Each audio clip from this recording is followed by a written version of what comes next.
میرے پیارے آقا صلی اللہ تعالی علیہ وسلم کے پیارے دیوانوں، ماہ رجب المرجب کی آمد ہے، اور اس مہینے میں آقا کریم صلی اللہ تعالی علیہ وسلم ایک دعا کثرت سے پڑھا کرتے تھے۔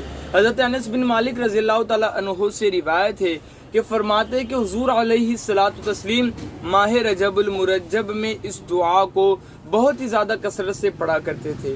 وہ دعا یہ ہے: اللہم بارک لنا فی رجب و شعبان وبلغنا رمضان۔